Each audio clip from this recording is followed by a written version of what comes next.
Bonjour et bienvenue sur le podcast Un pas à la fois. J'aimerais tout d'abord adresser mes félicitations à toutes les personnes qui ont suivi ce podcast depuis le début. Ça fait presque un mois et félicitations de prendre ce temps à part avec Dieu. Et j'espère que vous voyez déjà des changements dans vos vies. Donc n'hésite pas à témoigner en commentaire, cela encouragera quelqu'un d'autre. J'ai décidé de partager mes révélations, mes sujets de méditation avec toi. Car depuis septembre 2023, en fait, je suis étudiante de cours bibliques à l'école Charis Bible College. Donc, si tu veux des prêches plus profonds, je t'invite à suivre la chaîne d'Andrew Wommack en français. Tu verras, c'est vraiment édifiant. Toutes ces révélations ont vraiment boosté ma foi et je peux dire que beaucoup de choses ont changé depuis que j'ai commencé. Donc, je t'encourage vraiment à aller plus loin dans ta relation avec Dieu. Cette semaine, nous allons aborder le thème de la manifestation de l'amour de Dieu en Jésus. Je vais lire le verset 16 du chapitre 3 du livre de Jean.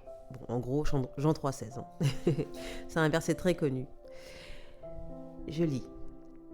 Dieu a tant aimé le monde qu'il a donné son Fils unique afin que quiconque croit en lui ne périsse point, mais qu'il ait la vie éternelle. Ce verset est très souvent utilisé, mentionné, partagé, parce qu'en fait, il détient tellement de promesses, tellement de révélations, tellement d'informations qu'il est indispensable de méditer dessus. Donc on va le découper en plusieurs parties, mais on va l'étudier dans son intégralité.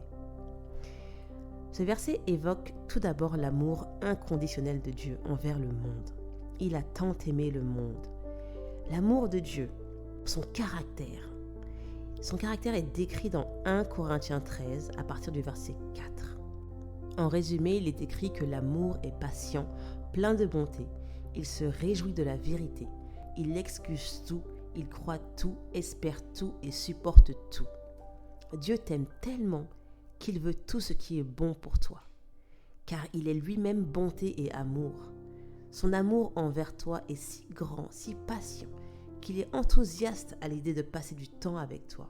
Il a envie de te faire connaître son royaume. Et même si tes émotions changent, ainsi que tes humeurs, sache que lui ne change pas d'avis à ton égard, car il connaît ton plein potentiel. Donc arrête de lui prêter de mauvaises intentions. Le cœur de l'homme est corrompu, mais celui de Dieu est intact. Comprends qu'il est la joie et l'espérance. C'est sa nature, c'est qui il est. Comme preuve d'amour pour nous, il a donné son Fils unique. Pour simplifier ta compréhension, tu dois comprendre que Dieu le Père, le Fils et le Saint-Esprit, c'est comme l'eau liquide, le glaçon et la vapeur.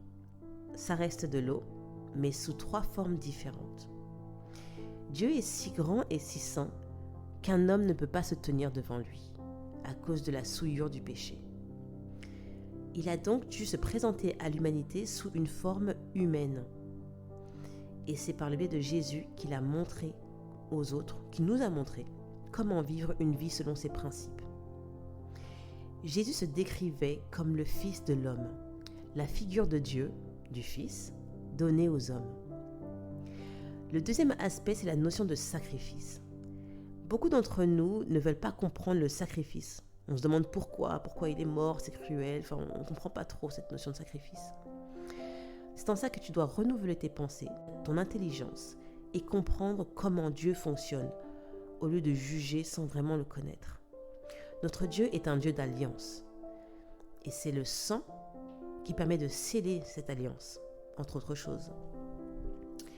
Mais pour nous sauver, il fallait un sacrifice. Il fallait le sacrifice d'un innocent pour payer la dette de l'humanité.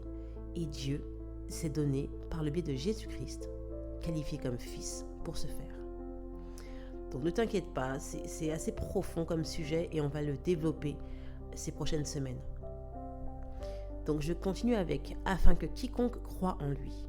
Cela veut dire que c'est en croyant en ce Fils, en croyant en ce sacrifice, en ce don, et par le moyen de la foi, que nul ne périt et tous obtiennent la vie éternelle aux côtés de Christ. Parce que tout le monde aura la vie éternelle en fait après la mort. Mais il y en a qui seront plus près de Dieu et d'autres qui ne seront pas. Médite donc sur ce verset et demande au Seigneur de t'en révéler la signification. J'aimerais prier avec toi. Seigneur, merci pour cette personne qui écoute cet audio et qui te cherche. Je te prie pour que ton amour divin touche son cœur et qu'elle comprenne à quel point tu es un Dieu d'amour, à quel point tu es un Dieu de bonté et un Dieu de joie. Père, révèle-toi à cette personne afin qu'elle expérimente cet amour, qu'elle soit disposée à te recevoir dans sa vie et à grandir dans cette relation avec toi. Dans le nom de Jésus, j'ai prié. Amen. Je te dis à la semaine prochaine. Sois béni.